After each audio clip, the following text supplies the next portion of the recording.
Hello everyone, it is Aimel, and today, literally today, is the day for the quarterfinals of the P4G. We have finally went through 8 weeks of the regular season, and now it's time for playoff. Only 3 weeks remaining, with the matchups getting fewer and fewer. Now it's no longer allowing mistakes. It's everything must win. So, to start things up, number 1 seed Shako King versus Seabad Exceed. On Shako's side, I mean, I have no notes, but I do like the electrode here. Its stabs are pretty annoying for Seabad to deal with. It's just Verizon resisting them, which you can just pivot around into a Gallery Slowbro that doesn't care about Verizon one bit. I think Gardevoir is decent here, not the best it could be with stuff like Empoleon and a lot of other Pokemon that can be faster than it.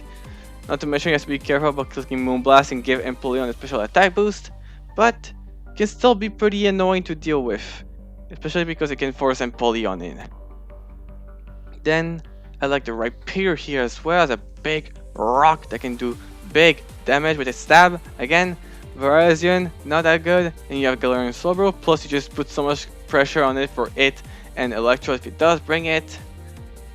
I like Cryogonal as well because with Terragon it can be pretty hard for Seabad to take hits from as well.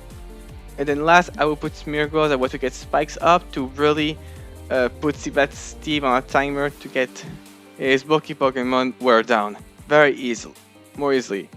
And then on Seabad's side, I like the Overqwil. It has the speed to get the jump on stuff like Gardevoir. I would say if it wants like a water move to hit Rhyperior, I will go Waterfall because you won't accidentally trigger Defiant on Bisharp with Liquidation potentially. But you can of course be Liquidation if you want to. That's just me. And Empoleon of course for the Gardevoir. You still have to be very careful with sticking stuff like Thunderbolt or Focus Blast. But beside that, yeah, Empoleon's still good versus the rest. And then I do think Monkey Dory is pretty decent here. Bisharp is immune to your stab. Of course, there's Focus Blast that you have to be worried about in both Shuckle and Seabad's eyes, to be honest. But besides that, yeah, Monkey Dory could do some damage.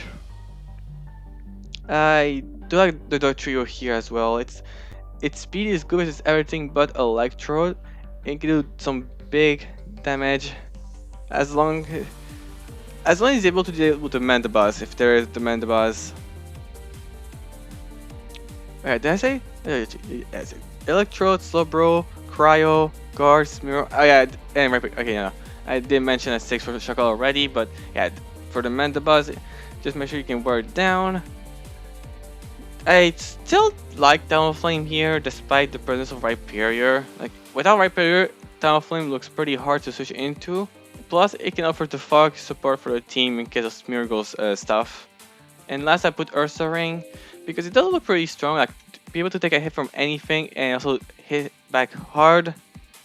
So, for this matchup, I would say Shaka King is better up a little bit. Especially because he's undefeated with a killer differential. So we'll see if Seabad will be the one to stop Shako King's undefeated run, or Shako King will take home continuing without a single defeat. So, second matchup. Pokemon versus Callum, 2nd seed versus 5th seed. On Pokemon's side, Petarant. I know I've done this joke before, but it's really that. Petarant is pretty strong. Nonetheless, like it's stuff Room, it's stuff Mian Xiao, it's stuff even Honchkrow for yeah, it's stuff something as strong as Honchkrow, assuming it's physical. Like, and Room is a steel opposite type, so and it's not have great speed depth of Shadow Ball anyway. So even offensively, Petarant is very hard to deal with. Then I will select the Heracross here as a threat.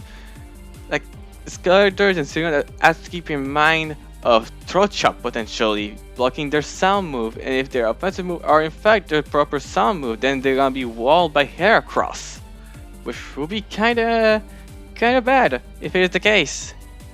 I also like the Incineroar here because it's not perfect into Skeletor. It has to be worried about Earth Power, of course. As I do like Ruby here as well. That puts some pressure on Vroom for the Pecha Runt. And also it gives you the Fairy type needed for the Regidrago.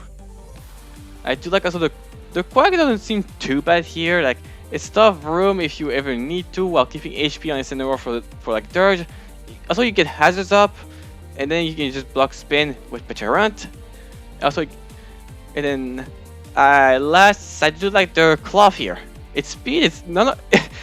Funnily enough, at base 75, its speed is good here. Like only a speed by 3 Pokemon. And then if you have Anger Shell into this, then they have to be Scarf. Crazy to say that 75 speed is like great when normally it's not. But yeah, and then on Callum's side, as just like Pecharon, I still think Mienshao is one of his better Pokemon of using here. Like at least its knockoff can be annoying to deal with, and you can also just pivot around. But it's like I would say at best it just force Pecharunt, which is something at least. Then I still like Skeletor here. Again, you have to keep in mind of Heracross Throat Chop, but if you think Shadow Ball is enough, then good. Also, you can have Earth Power for the Incineroar to get damage on it. I like the room here nonetheless because it's high. I mean, its stat plus higher power is still strong. It's really just Quag. Like maybe you don't go like for sweeping room. You just go for like maybe something like 3 attack then Toxic. Or if you wanna word on the Quag. Then I also like the Lapras here, especially with Terra Ground because it gives him better coverage. The Ground type for the Regieleki. Also, you can use Ice Shard to pick up some faster weakened threats. After that, I did struggle a little bit. I think Alumamula applies as a bulky pivot with Flip Turn to switch it to stuff like Inteleon or like Incineroar. And then last, I put Vikavolt because its stabs does look pretty strong to deal with. Then it has to be like, I think bulky and strong is better than like agility because you're still gonna be too slow. You're gonna be a second turn to set that agility, which you're gonna cut into your bulk by a lot. But besides that, yeah, it is pretty strong. So overall, I think this matchup is very much in Joey's favor, in my opinion. But let's see if Cal can pull it back because we did saw what Cal is capable of when it comes to doing a comeback during this season. We did saw that. All right, next matchup: number 3 Cherokee versus number 6 Ellie. So for this matchup, we have the Suyan Guja looking very annoying for Ellie to deal with, especially if she does bring Brain. And not to mention there's a Vaporeon as well, so maybe this is not gonna be a rain angle at all. What a surprise! Ellie not bringing rain. Totally unheard of. But yeah, these Pokemon are good. Tornadus is also great. Flying Resist is Jolteon. That's one Flying Resist. The rest is neutral or weak. So just be ready to land your move because there's not gonna be any rain for you to help you out with, unless you go for Rain Dance yourself, which will be could be pretty funny if you do. That'll be ironic that you bring rain to the rain team that doesn't bring rain. But yeah, that could be funny. Palma's coverage and Mach Punch priority, it seems also pretty good in my opinion. Whimsicott does resist your stab, but you have Ice Punch to threaten him out. And yeah, that's literally 4 Pokemon already. Wow. Okay, then I guess Jolteon is Gligar is a pretty decent Jolteon answer if there's no rain then, because there'll be no wearable to be worried about. And also it's decent versus Flygon as well. Though I could see Mach as the ground type as well, since it has better split depth, so if there is coverage with Jolteon, Mach will take it better. Not to mention he will take it from Moltres better as well. And then last, I think Mesprit is pretty decent here. Like you can take a hit from anything, decent damage back. But also you can provide rocks for Cherokee to wear down Ellie's team that cannot remove them. And I believe Gligar got spiked this gen, so he can either stack versus Ellie as well. Alright, then on Ellie's side, well, no rain, so no Palito, that's for sure. From what I'm looking, I mean, Klawf does look decent, but like Terra Dragon, since like, you can just Dragon Pulse by putting for good damage, enforcing wishes, which you could take advantage of with Gacturn maybe, but then you have to be worried about switching to an Ice Beam. That doesn't seem very good actually. Yeah, Vaporeon looks so annoying for Ellie to deal with. Maybe some kind of Water Veil Float Soul with Bulk Up? I could see that honestly. Since Float Soul is faster than everything, so you just Bulk Up, you have Water Veil to not get Skull Burn, and then you just use that coverage to hit Vaporeon for neutral. I could see that actually. And let's not forget Float Soul. Not that bad outside of rain, really. It does learn Bulk Up. So yeah, I like this too. Lucario does hit pretty hard, it has useful priority as well. I do still like the Moltres here because offensively it is pretty strong. It's just the Carbink and the Goodra that can, as well as Vaporeon, but Vaporeon you're already gonna be tasked with a lot, so I guess you wanna use Goodra for it more, or Carbink. But I still like it. I do think Flygon has a place here as well. I think it's a good Scarfer. Gets that it ties Typhlosion. He can get faster than Palm Off before he gets Ice Punch. Also, you can force switch with U-Turn, which is great if you punish a Mesprit. Then, beside that, another thing, I have Flygon, I have Moltres. Okay, I have 4, I only have 2 more left to decide the team. Do I think Farigiraf is good? I mean, it does look pretty decent. Like, maybe we can see some stuff like a boosting berry plus Kachu, like, you know, like Key or Moringa. We could maybe see that, and then try to set up with like Calm Mind. Then last, who's gonna be good last? I guess it's Whimsicott last. Its Moonblast does look pretty strong. Cherokee Steel type is Goodra, which sure has big. I mean, Goodra will still take good for Moonblast despite being neutral because Whimsicott is not that strong. But I guess if you try out choice specs, then it can be very a hard hitter, especially if it's Mach and you get to Terra early. But yeah, I think Cherokee has it on his side more than Ali. But who knows? Maybe maybe the Siva incident was meant for Ellie to continue even further. I mean, we'll see. All right, one more matchup finally.